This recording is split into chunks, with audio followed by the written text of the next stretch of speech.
A paz do Senhor para todos os ouvintes. Estamos aqui desfrutando de uma vida diária com Deus. E hoje o assunto que eu quero falar com vocês é sobre a salvação. Nós temos uma corrente de pensadores que defendem a ideia de que Deus irá salvar todos. E dizem que Deus tem a obrigação de salvar todos os homens.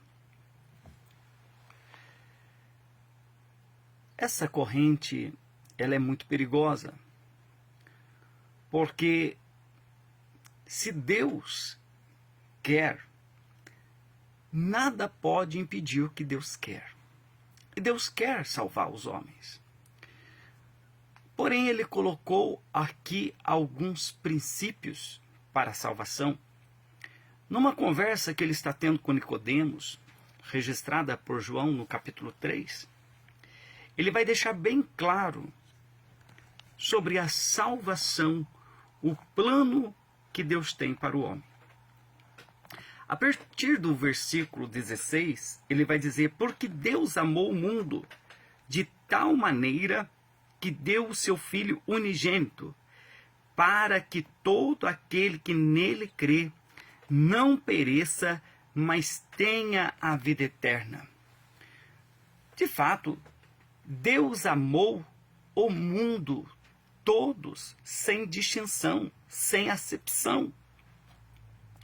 E ele deu o seu Filho unigênito para morrer por todos. Mas a salvação, ele diz, para todo aquele que nele crê, não pereça, mas tenha a vida eterna. É necessário os homens crerem em Jesus, para que não venha a perecer. E ele continua dizendo: porque Deus enviou o seu Filho ao mundo, não para que condenasse o mundo, mas para que o mundo fosse salvo por ele. O plano de Deus não é condenação. Jesus não vem para condenar, porém, ele é a única porta de escape desta condenação que está por vir.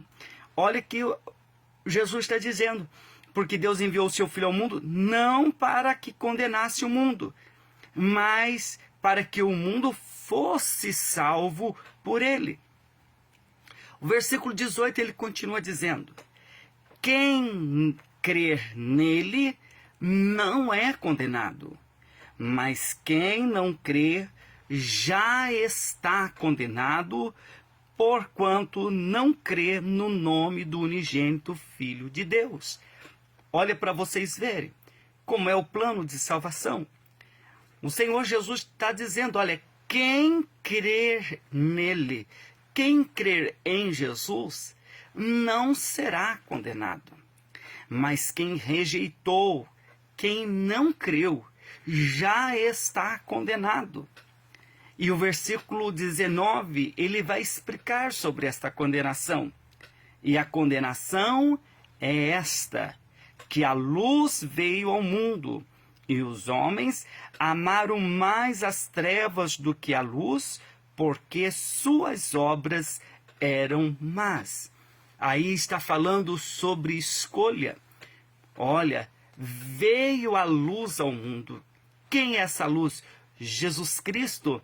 Mas os homens amaram mais as trevas do que a luz. Por que amaram mais as trevas? Por conta das suas obras, que as suas obras eram más.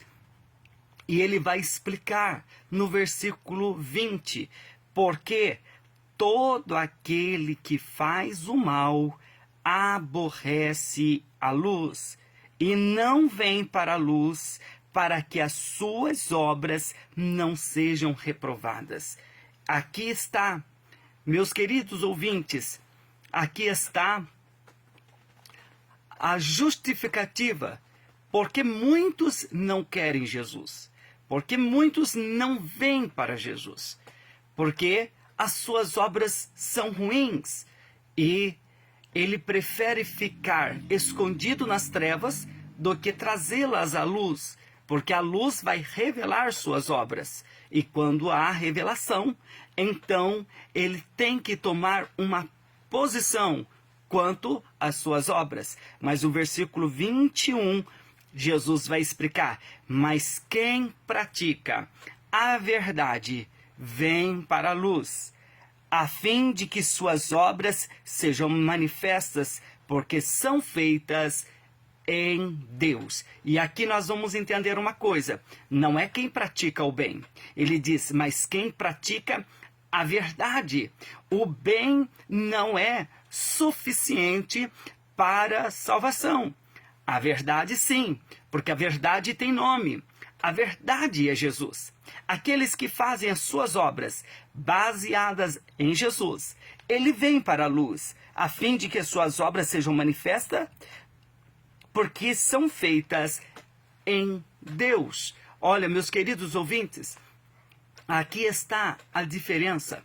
Muitos dizem que todos vão para o céu, todos serão salvos, mas a Bíblia não concorda com tal argumento. A salvação é dádiva de Deus, porém, resposta humana. É um chamado divino que depende de uma resposta, de uma escolha dos homens. Assim como hoje, Deus está dando a oportunidade. Cabe a você aceitar ou rejeitar. Queira aceitar, porque o juízo vem e logo seremos julgados. Aquele que tem Jesus não entra em condenação, mas aquele que não tem Jesus já está condenado. Pense nisso. Você será salvo ou você será condenado? Que Deus te abençoe, em nome de Jesus.